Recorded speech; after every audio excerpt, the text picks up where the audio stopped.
To the Point with Michael Williams.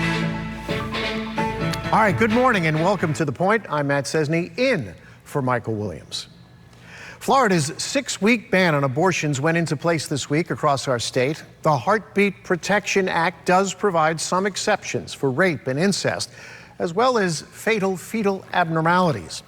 On Wednesday, WPTV's Stephanie Susskind spent the day at a unique spot in Fort Pierce where this controversial issue has been on full display for decades. The abortion debate takes center stage here at 12th and Delaware. On one side of the street, you have the Birthline Lifeline Women's Counseling Center. And just across, you have a Women's World Medical Center where they perform abortions.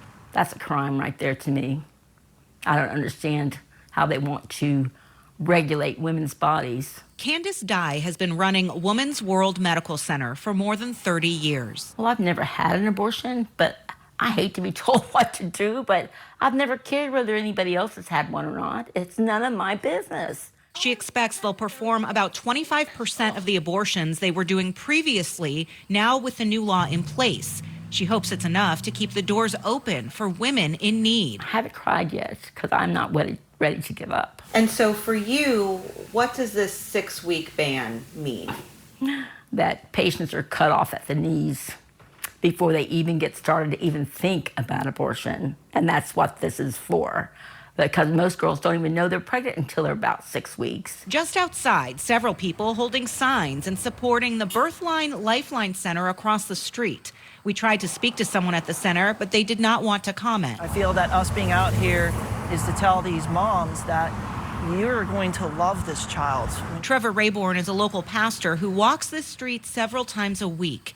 He would like to see an outright abortion ban, but says this is a start. For me, it feels like there's going to be less death. There's going to be more children that get a chance for hope in a future. People on both sides now looking ahead to November when Florida voters head to the polls and can vote on Amendment 4. If passed with 60% of the vote, it would return abortion rules in Florida back to about 24 weeks.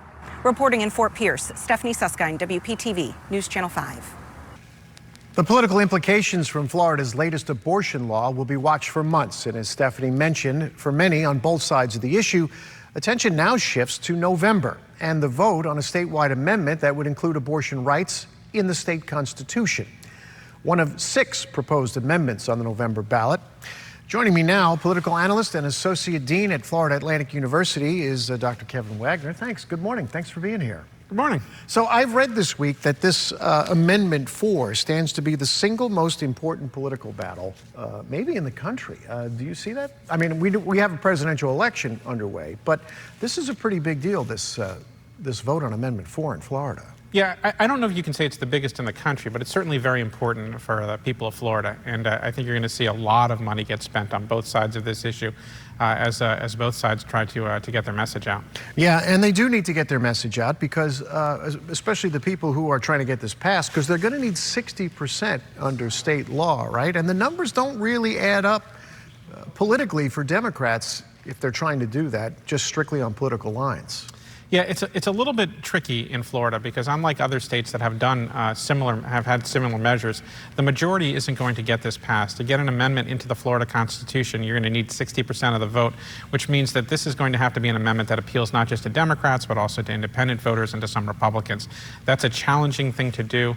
I know at FAU, we polled this not that long ago just to take a look at where it was. And while we did have a majority of people generally favoring this, we had around 50% there, we did not get it up to the 60%.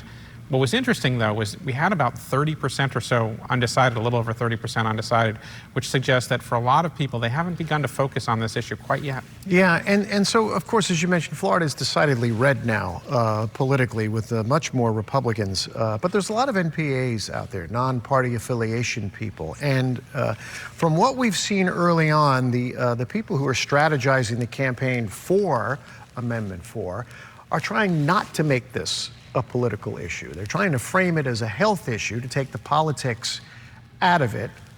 Hopefully they're trying to get Republicans to vote for this. Yeah, and it makes sense for them because if you see how similar attempts have gone in other states, good number of Republicans in many other states have voted for similar kinds of measures. So it would be probably pretty short-sighted of the supporters of Amendment 4 to just focus solely on Democrats.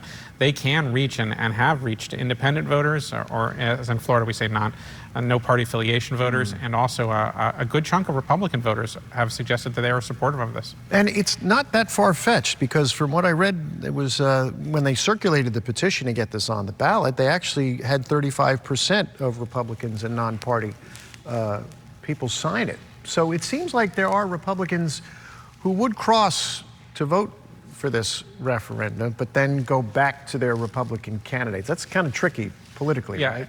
I think one of the reasons that you see Democrats talk a lot about this issue is Democrats hope that this is an issue that would motivate enough people to turn out that they would actually help Democratic candidates as well, along with voting for this amendment. But it is tricky because we have seen in other states plenty of voters who are Republicans vote for measures like this and then proceed to vote for Republican candidates up the ticket. So it doesn't necessarily mean that Democrats are going to get a huge advantage from this from existing Republican voters, even if they do persuade them to vote for this measure. Yeah, and that's what the people in Florida are looking to do. But then nationally, as you mentioned, the national party, at least the Democrats, are kind of hoping this issue does boost up the Biden-Harris ticket. Yeah, I think the strategy isn't necessarily persuasion for Republican voters. It isn't to tell them, hey, you're not going to vote Republican, though I do think that they want to appeal to some of those potential Republican voters who might consider a Democratic ticket. But the strategy is more to reach voters that may not be traditional voters, that are not high turnout voters, especially like young voters who may look at the presidential ticket and go, I don't know if I want to turn out. And to get them, engaged enough in this particular issue that while they're there voting for something like Amendment 4, they would vote for the Democratic ticket as well. And so it's probably no surprise then that the Amendment 4 people are actually kicking off their campaign on college campuses in Florida right now, this spring, just as the semester is ending. Yeah, traditionally 18 to 25 is a voting demographic that often can be disengaged in election cycles. And so this amendment may well be something that can get younger voters focused enough and engaged enough in the election that they will turn out in higher numbers. And of course, Democrats hope that means that they will boost the Democratic ticket as well, though that's not entirely clear. Well, when you talk about young Democratic voters too, and I'm going to try to change issues here a little bit, I mean, the campus protests have kind of motivated a lot of young Democratic voters, almost to the point where they want to sit out the election, which would be counterproductive for the Democrats. Yeah, difficult to measure exactly how impactful these kinds of protests are going to be on turnout and vote. There is some evidence, right, that some young people are disengaged and angry at the president about this. And in fact, the president has taken it from both sides, from supporters and opposition to these protests who don't like how he's engaged in it at all. And so in many ways, he's gotten criticism from both sides.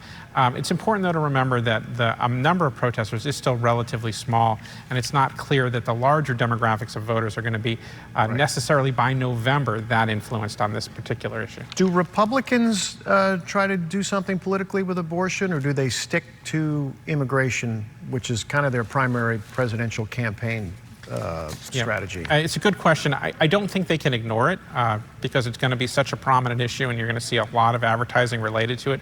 So they're going to have to address it. But I think strategically, Republicans are going to try and narrow cast two parts of the Republican base that say are very pro-life, that this is an important issue, and trying to reach them. But they're also going to try and broadcast bigger issues, or issues that they think can reach a bigger part of their base, with things like immigration and, of course, always the economy when it comes to presidential elections. So they don't want it to be a one-issue campaign. They want it to be a multiple-issue campaign, especially on issues where they think they have an advantage. All right, Dr. Kevin Wagner, thank you. Stick around. We're going to come back to you later in the broadcast. But coverage collapsing. I recently traveled to Clearwater, where state leaders met to discuss the issue about insurance. Still ahead, what they told me about ending the collapse.